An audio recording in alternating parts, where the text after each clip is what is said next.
Boa noite a todos, que a paz do Mestre Jesus que se encontra nesse ambiente possa também se estabelecer dentro de cada um de nós. E para nossa ambientação, antes da nossa prece, nós vamos ler o livro Otimismo Todo Dia, de Lorival Lopes, a lição de número 298. Se dizem que você nasceu para falhar, mentir, corromper e maltratar, não acredite. Você não é um carro atolado na lama. Você nasceu para a integridade, para a riqueza do amor, esperança e paz, como um ser sublime e puro. Seja forte na crença em si. Reflita e analise-se positivamente. Reconheça o valor do seu eu, sem orgulho, sentindo-se filho de Deus, que tem mais amor que egoísmo, mais qualidades que defeito e um belo futuro a realizar. Os outros veem em você os defeitos que eles mesmos têm. Quem se vê com bons olhos é como quem dirige um carro e evita cair nos buracos da estrada. Oremos. Senhor nosso Deus e nosso Pai, querido Mestre Jesus, amigos espirituais, mentores desta casa, mais uma vez, Senhor, nos encontramos aqui reunidos em Teu nome, com imensa gratidão pela oportunidade da vida, pela oportunidade que nos concede de estarmos aqui. Te pedimos, Pai, que o nosso irmão que fará o estudo da noite seja intuído pelo seu mentor espiritual, para trazer para cada um de nós aquilo que precisamos ouvir para transformar a nossa vida. E que com esse conhecimento, Senhor, possamos transformar o mundo em que vivemos num mundo melhor. Que a Tua luz, a Tua glória esteja sempre conosco, hoje, agora e sempre. Graças a Ti, Senhor. Bom, nós chegamos agora, irmãos, ao momento mais importante da noite de hoje, que é o nosso estudo. O nosso estudo hoje está a cargo do nosso irmão Mateus Sprovieri. A instituição que ele frequenta é o Centro Espírita Pedro de Alcântara, que fica na Avenida Ribeiro Dantas, 210, em Bangu. E nós estamos continuando o mês de Educação Espírita. E hoje o tema será Crianças e Jovens no Evangelho. Que nós possamos vibrar com o nosso irmão. Pessoal, boa noite. Primeiramente, agradecendo a casa pelo convite de estarmos aqui mais uma vez. O tema de hoje ele é bastante interessante, que a gente estuda bastante o Evangelho, e a citação de crianças e jovens, né, nos ensinamentos de Jesus, nas histórias narradas pelos apóstolos e pelos discípulos, contém aí um número expressivo de crianças e jovens sendo usadas como exemplo, e também situações nas quais Jesus esteve em contato com crianças e jovens. A dinâmica do nosso estudo de hoje, a gente vai trazer o seguinte. Primeiro nós vamos trazer alguns exemplos, né, como o próprio Jesus, né, a mãe Maria, os apóstolos. Vamos trazer também alguns ensinamentos que Jesus traz, onde ele faz esse tipo de ensinamento usando as crianças e os jovens como ilustração, e também alguns jovens destaques dentro do Evangelho e dos ensinamentos de Jesus, onde ele coloca contato com pessoas de baixa idade, né? E que de alguma forma usou-se como ensinamento no Evangelho. Para a gente começar, o nosso objetivo de hoje é mostrar a participação direta e indireta de crianças e jovens no Evangelho, bem como a referência à infância e à juventude no Evangelho de Jesus. Então nós vamos mostrar alguns pontos. Se a gente pegar o Novo Testamento e trabalhar assim a fundo, acho que a gente acha mais coisa ainda. E eu trouxe para a gente aqui alguns exemplos interessantes para a gente enxergar, né, e até mesmo aonde são essas passagens que a gente encontra a citação de jovens, de crianças, quem são, né, essas crianças e esses jovens, algumas, né, em algumas vezes citadas, e aí a gente vai trazer isso para o nosso estudo de hoje. O primeiro exemplo que a gente traz é efetivamente Jesus. Se a gente pensa em nascimento e desencarne de Jesus, pela história, Jesus desencarnou com 33 anos. E 33 anos, efetivamente, é uma pessoa jovem.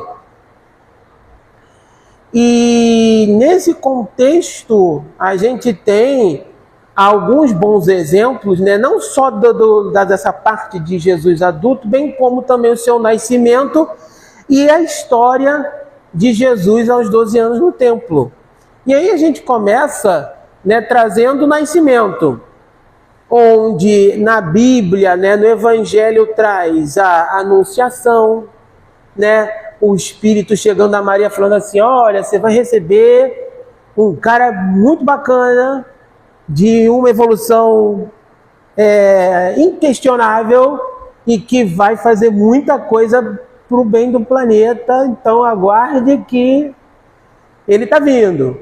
Maria aceita, então a anunciação é feita. A viagem a Belém, onde José e Maria estão indo, né, para outra cidade, por conta de um censo que estava acontecendo, então eles estavam em viagem com a Maria grávida. A manjedoura, quando ele nasce, por quê? Porque a cidade estava cheia por conta do censo, onde é que eles iam ficar. E aí Jesus nasce num estábulo, numa manjedoura.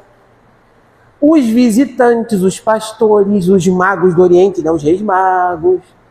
E a fuga para o Egito, né, porque quando o líder político da época ficou sabendo, opa, chegou alguém aqui para tomar o meu lugar, pensando de uma forma equivocada, né, porque a gente sabe que o reino de Jesus não era um reino político, e sim um reino espiritual.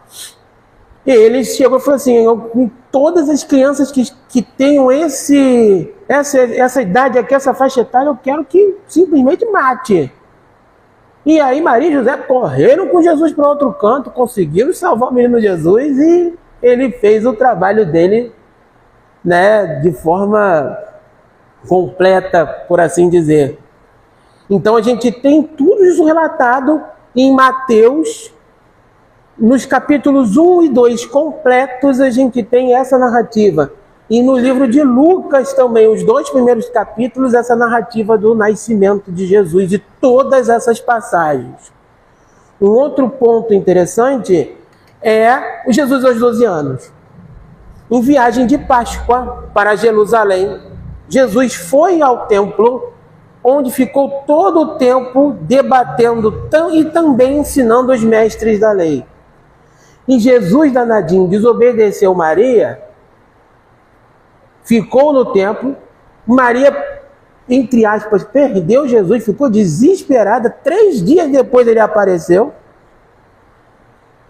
Mas ele ficou o tempo todo no templo, conversando com os doutores da lei, e eles ficaram simplesmente encantados com toda a postura moral que Jesus já tinha com 12 anos de idade.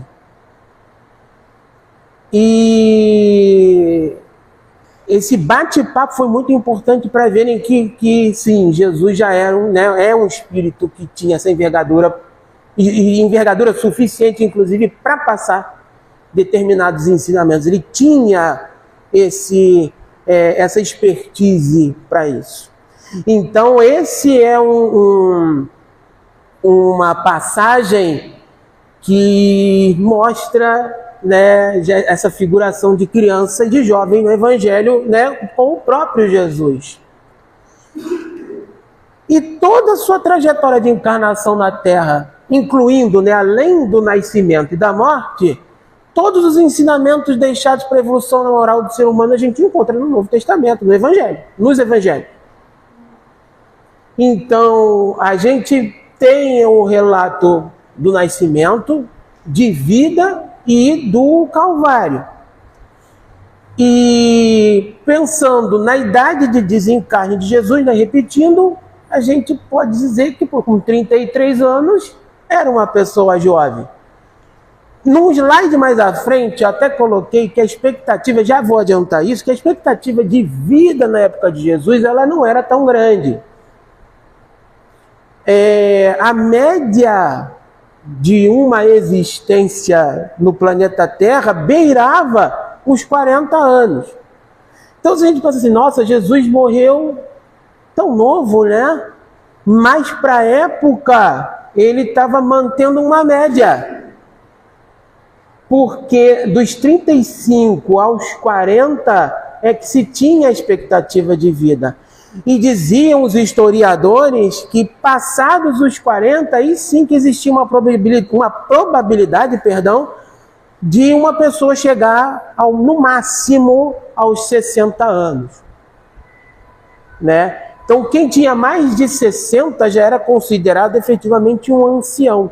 Se a gente parar para analisar, fazendo continhas matemáticas, quem tinha 60 anos na época de Jesus já pode ser comparado a uma pessoa centenária hoje, se a gente parar para analisar, né?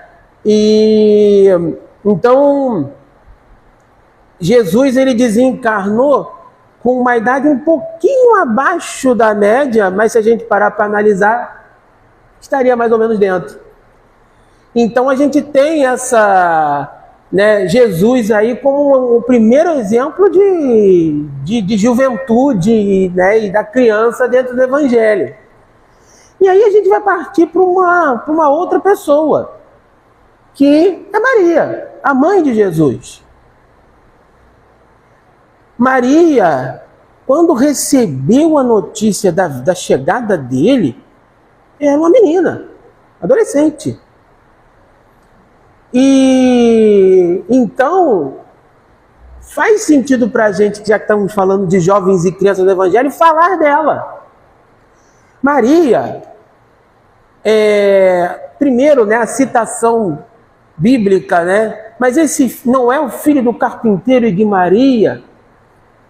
Jesus era sempre referenciado assim. Mesmo ele com todo o seu trabalho, todo mundo lembrava dele como o filho da Maria, né?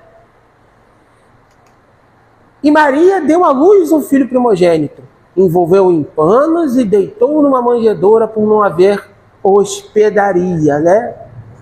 Então, ela recebeu essa missão de ser mãe de Jesus e recebeu com todo carinho. Só que era uma menina. Maria engravidou de Jesus muito jovem, ainda adolescente. Pesquisadores estimam a idade entre 13 e 19 anos. Existem estudiosos que dizem que até antes, tá? Que poderia ser com 12. Mas a média, pensando em pesquisas, é dentro dessa faixa de idade. É grande mesmo, né? Porque não se tem muita certeza. Mas o certo é que Maria era muito jovem. Maria era uma adolescente quando ela recebeu essa missão de receber Jesus. E vale a pena ressaltar que a comunhão, né, com José, porque ela casou com José, ela tinha José como esposo, era um costume cultural da época. E aí vamos pensar de novo na expectativa de vida. Se naquela época a expectativa de vida beirava entre os 35 e os 40, uma pessoa de 13 anos ela já era considerada apta para fazer determinadas coisas que hoje não se faria. Mas coisas que a gente poderia chamar assim, coisas de adulto. E era um costume cultural da época, as meninas, quando chegavam nessa idade, entre 12 e 13 anos, já serem, entre aspas, né, para o costume da época, colocadas à disposição para casar. E com Maria não foi diferente. Então ela recebeu, né, Jesus aí com a idade entre 13 e 19 anos. E sim, é um costume cultural da época. Hoje, a gente já fica meio ressabiado, né? Tipo, uma menina tão nova, já casando, existe assim uma certa preocupação com relação à idade. E até mesmo uma questão, até por questões legais, né? Hoje em dia. Mas para a época não existia isso, né? Então a gente tinha essa situação. E Maria cumpriu a sua missão de não ser somente a mãe de Jesus, mas também de ser muito sensível às necessidades de quem precisava. Maria era uma pessoa extremamente caridosa. Ela também cumpriu a sua tarefa de não somente, simplesmente deu a luz a Jesus e dali para frente ficou só por isso mesmo. Não, muito pelo contrário. Maria é uma pessoa que ajudava muito, é uma pessoa muito caridosa. Era uma pessoa que ajudava aos necessitados. Ela fazia muito trabalho em cima disso. Não à toa, Maria, ela é reverenciada, principalmente pelos nossos irmãos católicos, né? Como Maria, ela é citada, né? Como a mãe da humanidade, né? E nós sabemos, né, puxando para a doutrina espírita, que Maria é um espírito de evolução acima. E que a gente também roga bastante por ela, né? A gente pede muito a Maria, não como uma santa como a Igreja Católica faz, mas sabendo que é um espírito que auxilia a muitos. E que ela atende a muitos chamados, né? Então, é importante a gente ressaltar essa questão de que ela não foi somente a mãe de Jesus, mas sim, ela trabalhou bastante em prol daquelas pessoas que necessitavam, e até hoje, enquanto espírito, também faz isso. E, saindo da Maria, indo para os apóstolos. Os 12 apóstolos escolhidos por Jesus, pelos relatos que os evangelhos, né, os canônicos e o de João também colocam, eram pessoas bem novas, bem jovens. Então, disse-lhe, pois, Jesus: filhos, tende alguma coisa de comer? Responderam-lhe: não. Quem são esses filhos que Jesus coloca? São os apóstolos. Eles tinham idade muito baixa. A tendência, segundo pesquisadores, é que eles beiravam ali o finalzinho da infância, o início da adolescência, e tinham uma faixa etária até os quase 30 anos. Porque, infelizmente, a gente não tem como precisar as idades, né? E essa citação de Mateus, ela mostra essa situação de que os apóstolos eram bem novinhos, por conta do seguinte: quando eles chegam a Cafarnaum, aproximaram-se de Pedro os que cobravam as dracmas, que era o dinheiro, e disseram: o vosso mestre não paga as dracmas? O que é isso? Era um imposto que se pagava para chegar na cidade. E só pagava quem tinha uma idade acima, uma maior idade. E os dois únicos dessa expedição dos apóstolos que pagaram foram Jesus e Pedro. Os outros 11, né, com Jesus eram 13, entraram de graça. Isso significa de que os apóstolos eram bem novinhos. E que Pedro era o mais velho deles. E aí, seguindo com isso, existem evidências contextuais de que a maioria dos apóstolos eram jovens, com exceção de Pedro e provavelmente Mateus. Por que a exceção entre aspas? Porque se Pedro era o mais velho, ele não tinha nem 30 anos. É uma pessoa nova. Então, essas evidências, elas existem. Porque a gente vê na Bíblia, né? Inclusive no momento em que ele escolhe, que Jesus fala, você vem comigo, os dois mais novos dessa expedição correram para perguntar para a mãe se podia ir ou não. Eu posso ir, mãe? Claro que pode, por Jesus. Então, para tu ver que eles tinham propriedade. E dentro, né, desse grupo dos apóstolos, João, Tiago menor e Filipe seriam os mais novos. Eles três regulavam, no momento em que Jesus os chamaram, coisa de 13, 14 anos. E eles aceitaram, né, esse convite para trabalhar com Jesus, para estar com Jesus. E muito novinhos. Sendo João, inclusive, né, o único apóstolo que não desencarnou em martírio. Ele sobreviveu e chegou a uma idade extremamente avançada para a época, que ele foi morrer com quase 90 anos. Ou seja, hoje, se a gente equiparar, seria uma pessoa que estaria com 130 anos. Então, assim, eles três seriam os mais novos dessa expedição dos apóstolos, né, desse grupo de apóstolos. E, ressaltando de novo, a expectativa de vida na época de Jesus era abaixo dos 40. Então, se a gente está falando de jovens no Evangelho, muito provavelmente os personagens com quem a gente se depara estariam dentro dessa faixa etária, assim, entre os 30 e poucos. Então, isso vale ressaltar.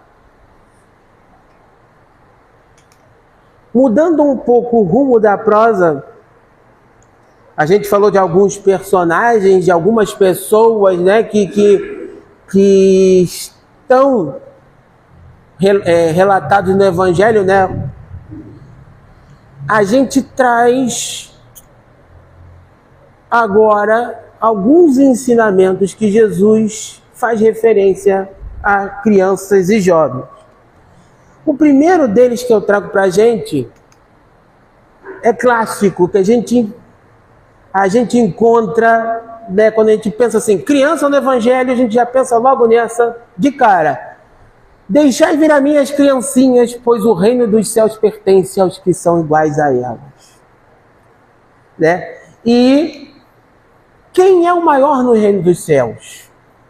Jesus, chamando uma criança, colocou no meio deles e disse, eu asseguro que, a não ser que vocês se convertam e se tornem como crianças, jamais entrarão no reino dos céus.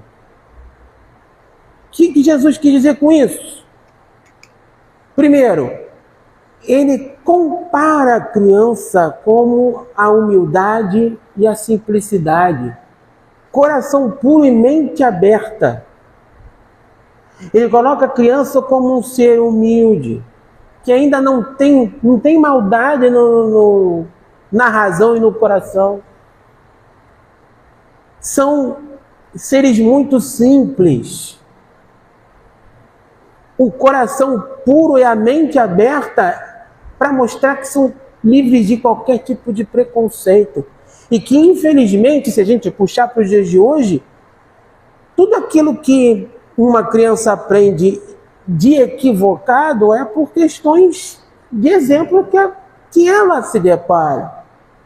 E que, infelizmente, em algumas ocasiões, não se tem um exemplo contrário para mostrar.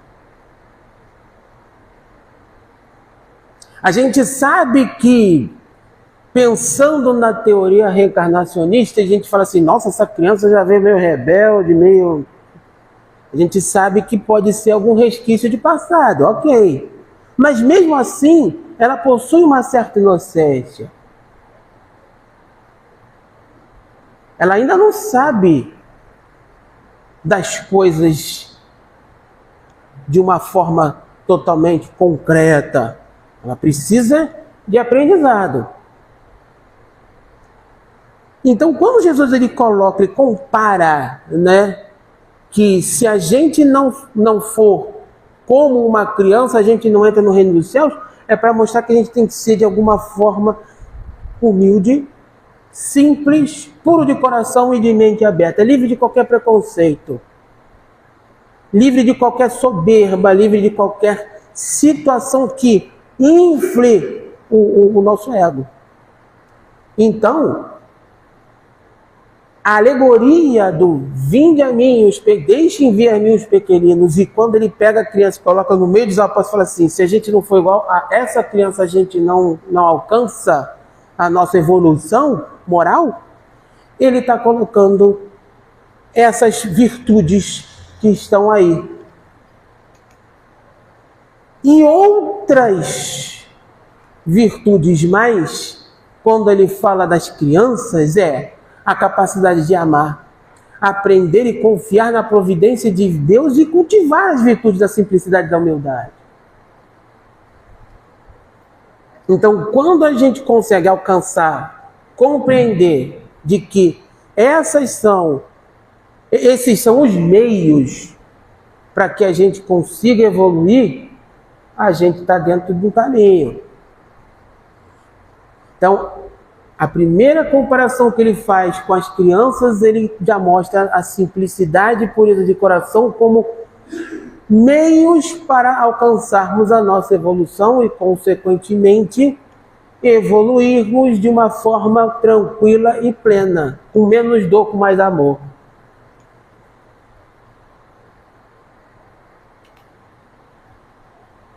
E aí a gente entra no setor dos milagres, entre aspas. Milagres porque a gente, enquanto espíritas, acreditamos que não são milagres e sim fenômenos de mediunidade. A gente sabe também que Jesus tinha uma envergadura moral suficiente também para realizar determinados fenômenos. Né? Então, para a gente não tem milagre, existe uma explicação para tais fenômenos, né? A gente sabe que quando Jesus expulsa um demônio, e nada mais é do que uma reunião de desobsessão acontecendo ali na frente das pessoas. Sai, ele sai. E Jesus, como era uma autoridade moral, né, não tinha muito espaço para espírito obsessor, não. Pelo contrário, né? Quando via Jesus já tratava de correr. Então, essas citações são interessantes. A primeira que eu trago é a filha de Jairo. Este homem pede para Jesus curar a filha de 12 anos que estava à beira da morte. Jesus chega numa determinada cidade, Jairo encontra Jesus e fala assim, a minha filha está morrendo, Jesus, eu queria que o Senhor curasse ela. E aí ele chega e fala, então me leve até ela, vamos lá. E tomando a mão da menina disse, menina, te digo, levanta-te. E logo a menina se levantou e andava e assombrara-se com espanto. Então, o que acontece? Quando Jesus chega, né, à casa de Jairo e vê a menina em condição totalmente letárgica, ele chega para Jairo e fala, não, relaxa, ela não está morta não, ela só dorme. E aí, quando Jesus chega, pega na mão da menina e fala, pode levantar. Ela, opa, levanta. Fica todo mundo assustado, né? Mas era uma condição e que até no livro A Gênese se coloca que ela poderia ser uma pessoa que tenha, né, algum tipo que tinha algum tipo de enfermidade, ou numa situação hipotética também de passar por algum tipo de influência. Mas sim, Jesus chegou, falou, não, ela não morreu não, ela só está dormindo. E falou, levanta, e ela levantou. Então essa é uma das passagens de Jesus que mostra aí o jovem, né, no Evangelho. A outra passagem é o filho da viúva de Naim. O jovem dado como morto, sendo levado para o cemitério. Quando Jesus interrompe o cortejo, tomado de compaixão pela mãe do jovem. Ele chega na cidade e vê aquele cortejo fúnebre. A mãe triste, tadinha, o jovem no caixão. Jesus olha e fala assim, não, peraí, né?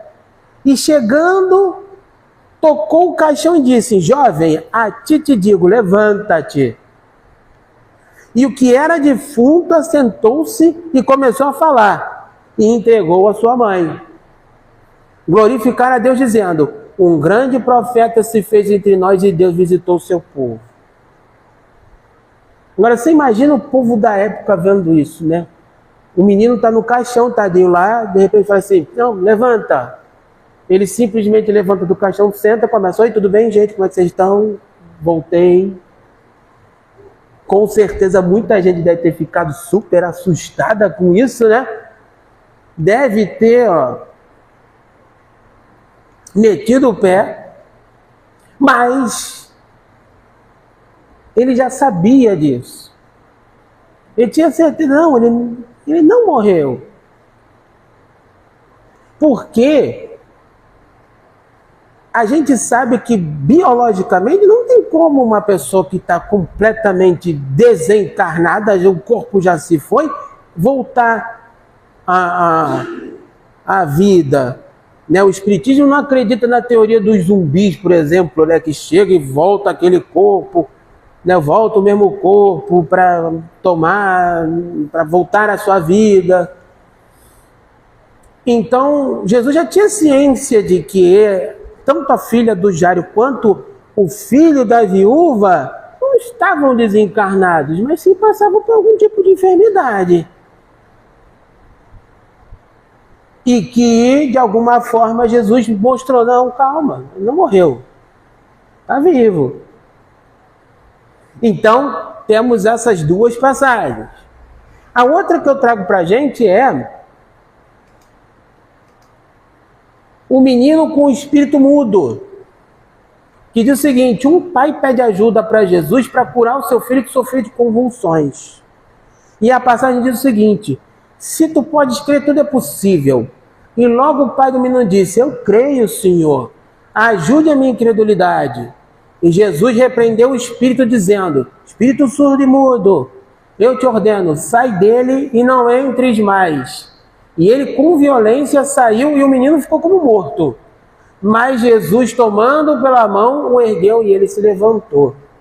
Nesse caso, é um caso de desobsessão. O menino ele tinha uma influência negativa. Esse espírito que o acompanhava não fazia com que ele de alguma forma não conseguisse falar e nem conseguisse ouvir, tomado pela influência. Jesus chegou, olhou e falou assim, beleza, eu sei como lidar com isso. E a gente sabe que Jesus, né, olhando a situação, sabia do que se tratava. Por isso que ele falou, eu te ordeno, sai daí. E na história, o pai falava para Jesus que ele se debatia, que ele babava, ele convulsionava. E que Jesus percebeu que não se tratava de uma enfermidade, sim de uma influência trazida por um desencarnado. E que, de alguma forma, ele conseguiria falar, sai daí, e ele saiu. Como Jesus tinha envergadura moral para isso, então para ele era um pouco mais fácil. Porque para a gente é um pouco mais difícil também a gente chegar e falar, sai daí, o obsessor olha para a gente e fala assim, tá, você tá pedindo para eu sair. Com Jesus já não se brincava, né? Autoridade moral que ele tinha. Então, era ele conseguia isso de uma forma bem mais eficaz. E um outro tema que eu trago para a gente é o filho do oficial real. Jesus curou à distância apenas pela palavra. O filho do oficial real, ele foi atrás de Jesus e falou assim, meu filho está morrendo, igual a filha do Jairo. E eu preciso que o senhor vá até lá. Ele falou, pô, eu não preciso ir. Se você voltar à sua casa, o seu filho vai estar melhor. E aí ele volta para casa, os empregados dele o encontram no caminho falando, olha, o seu filho faleceu. Só que Jesus já tinha falado para ele, vai até lá. E Jesus fala para ele, não dá bola não, vai para tua casa, vê o que está acontecendo. E quando ele chega, o filho dele está com a saúde refeita. E a passagem diz o seguinte, Senhor, desça antes que meu filho morra. E disse Jesus, vai, o teu filho vive. O homem acreditou e partiu. E descendo, os seus servos foram quando o homem disseram, o teu filho vive. Então ele vai desacreditado, as pessoas o encontram e falam assim, teu filho morreu. Ele falou assim, não. Os empregados voltaram lá e falaram assim, não, realmente, teu filho está vivo. Então, Jesus não precisava ir até a pessoa para realizar os seus feitos. E ele mostrou com essa passagem efetivamente isso. A distância mentalizou o que aconteceu e falou, não precisa, eu não preciso chegar lá. Vai você vai ver. E até mostra de alguma forma, né, e de alguma forma também acende a fé de determinadas pessoas que falam, acredita em mim. Acredita em mim. E este personagem, a pessoa, o filho do oficial real, né, o oficial, ele acreditou. Falou, eu não preciso chegar até lá, volta para tua casa e você vai ver. E aí ele teve essa boa surpresa de ver o filho devidamente curado. No Evangelho a gente também tem alguns jovens destaques. E a gente tem dois destaques que são opostos. Jesus chega e fala, vem comigo. Ele fala, pô, não vou não. E o outro, que já nem era mais da época de Jesus, se tornou uma jovem liderança cristã, tocado pelos ensinamentos de Jesus. O primeiro que eu citei é o jovem rico. O rapaz buscava a vida eterna, mas teve dificuldade de se desprender dos seus bens materiais. E aí chega Jesus e fala assim, se querem ser perfeitos, vai e vende tudo que tens e dá aos pobres, e terás um tesouro no céu. Vem e me segue. E o jovem, ouvindo essa palavra, retirou-se triste, porque possuía muitas propriedades. Quando a gente pensa assim, pô, vem, me segue, larga tudo. Poxa, eu tenho tantas coisas, né, para fazer, né? O que Jesus quis mostrar para o jovem rico, né?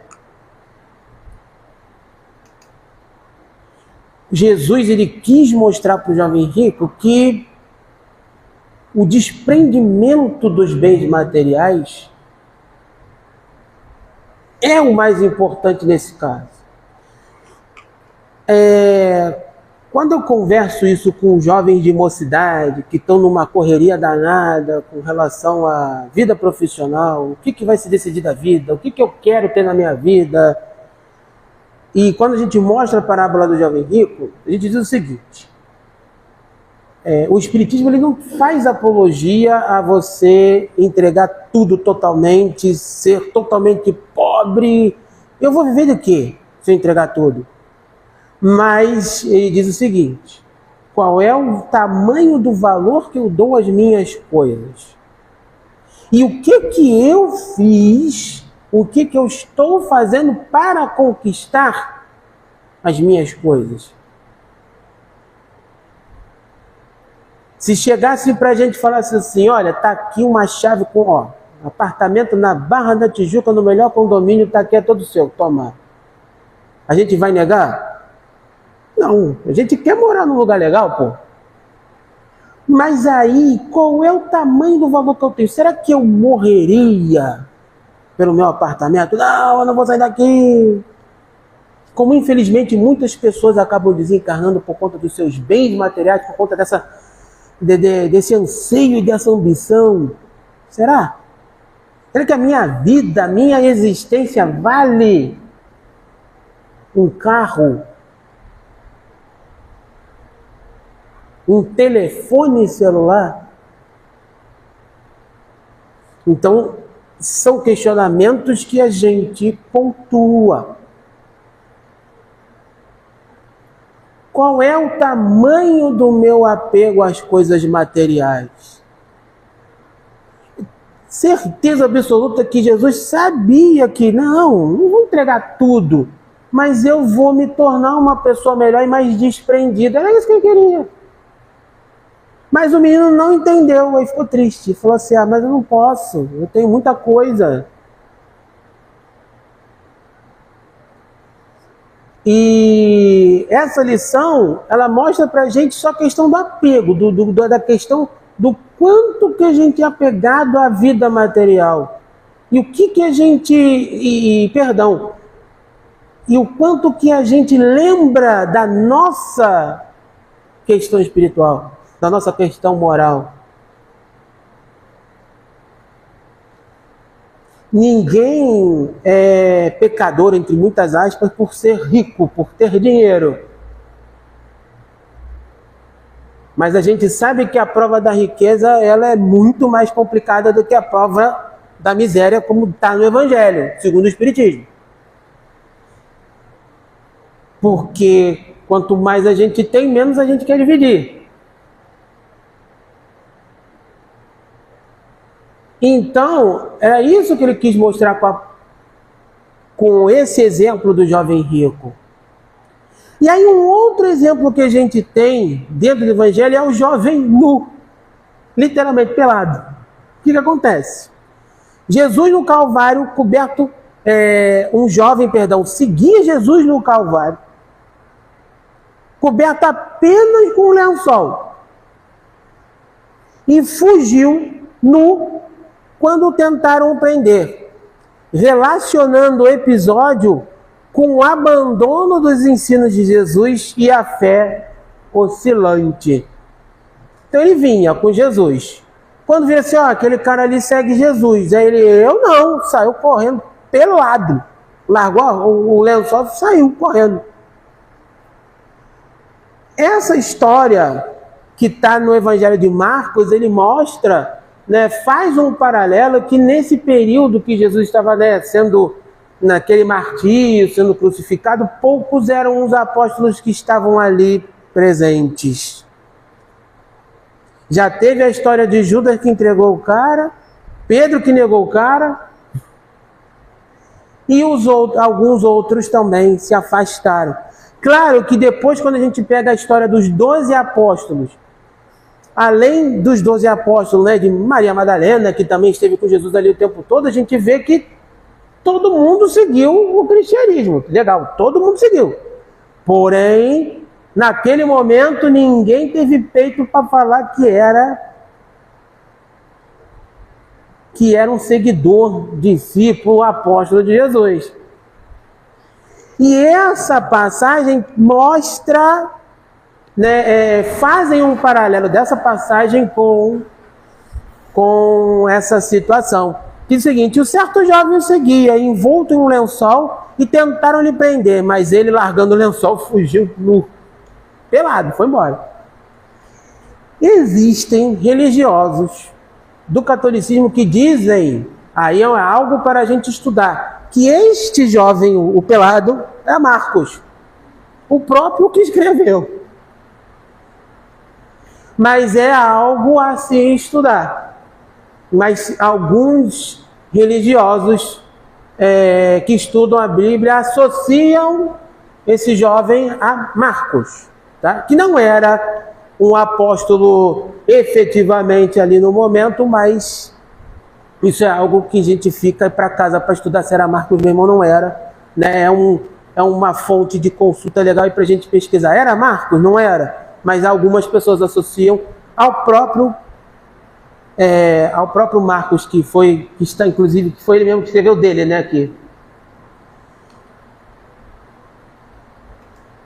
E o último destaque que eu trago é Timóteo. Timóteo, ao contrário do jovem rico, que nem viveu na época de Jesus, é uma geração à frente, era discípulo e companheiro de Paulo e conhecido pela fé e pelo espírito de liderança muito jovem. Conhecido como filho da fé, foi um exemplo de amor e dedicação, sendo considerado um líder religioso de grande valor e muito novo. Porque para a época, liderança religiosa já eram as pessoas com mais idade. Timóteo era um cara bem novinho. E que Paulo viu nele assim um potencial e o incentivou a seguir com esse trabalho. E aí a carta que Paulo escreve a Timóteo diz o seguinte: ninguém despreze tua mocidade, mas seu exemplo dos fiéis na palavra, no trato, no amor, no espírito, na fé e na pureza. Persiste em ler, exortar e ensinar, até que eu vá. Não desprezes o dom que há em ti, o qual foi dado por profecia, com a imposição das mãos do presbitério. Medita essas coisas, ocupa-te nelas, para que o teu aproveitamento seja manifesto de todos. Então, quando a gente tem esses jovens destaques, a gente tem um jovem rico que, desculpa, não posso te seguir porque eu tenho lá meus negócios. Timóteo se entregou, como a gente fala entre muitas aspas, de cabeça. Falou: meu irmão, eu vou trabalhar em prol do cristianismo. E Paulo, que ele era discípulo, falou assim: meu irmão, vai, faz, trabalha, age no bem, você é um cara novo, tem um espírito de liderança. Então ele foi incentivado. Então, quando a gente faz esse comparativo do jovem destaque, a gente tem os dois versos, né? A versão daquele que não consegue seguir Jesus de forma nenhuma e daquele que de alguma forma se entrega aos ensinamentos de Jesus. E, para a gente fechar,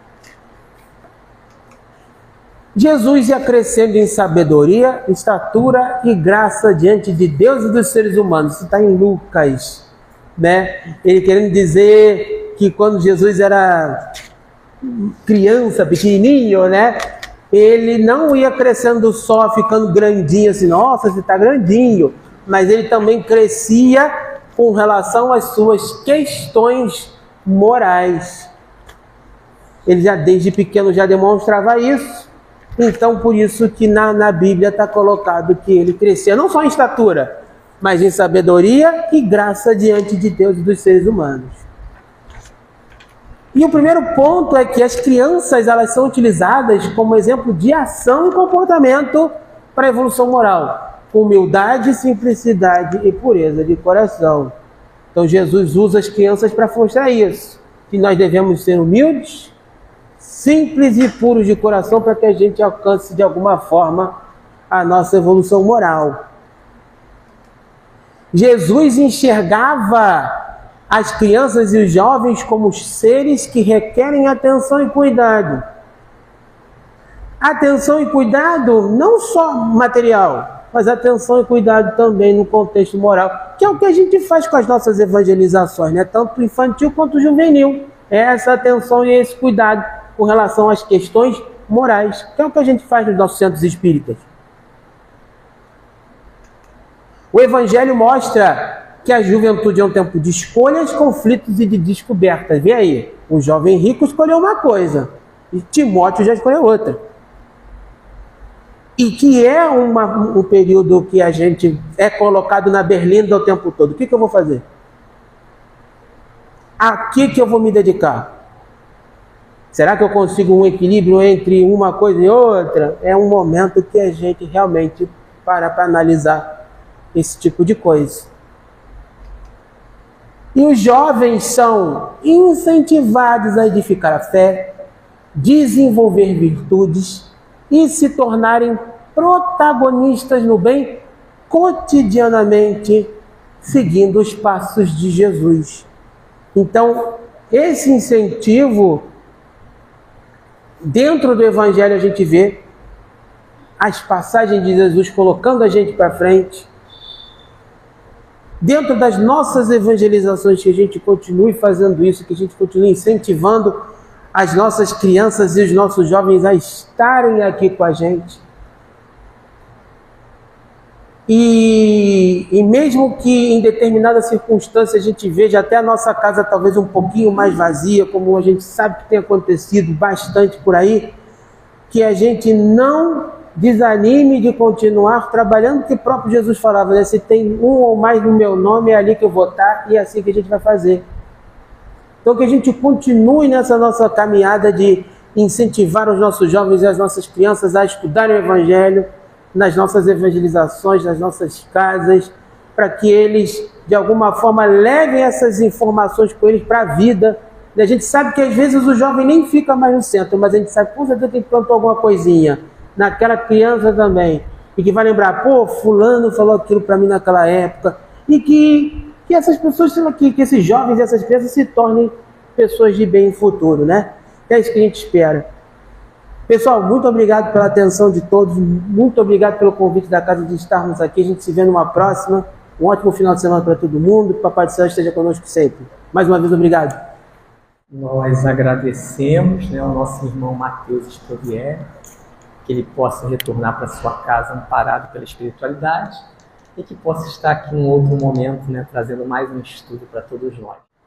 Possamos então, neste momento, elevar o pensamento a Deus com gratidão, com amor, recebendo do alto, Senhor, essa bênção, essa luz, essa grandeza do Teu amor que conforta os nossos corações em todos os momentos da nossa vida, principalmente nos momentos difíceis. Que possamos, Senhor, sair daqui amparados, fortalecidos e felizes por sabermos que o Senhor nunca nos abandona e que possamos levar para todos, Senhor, que cruzar o nosso caminho, essa energia que daqui recebemos. Que a Tua luz e a Tua glória esteja, Senhor, sempre conosco, hoje, agora e sempre. Graças a Ti, Senhor. Bom, nós agradecemos a todos, um ótimo final de semana, todos retornem para o seu lar amparados, e que possamos estar aqui nos próximos estudos. Muita paz a todos.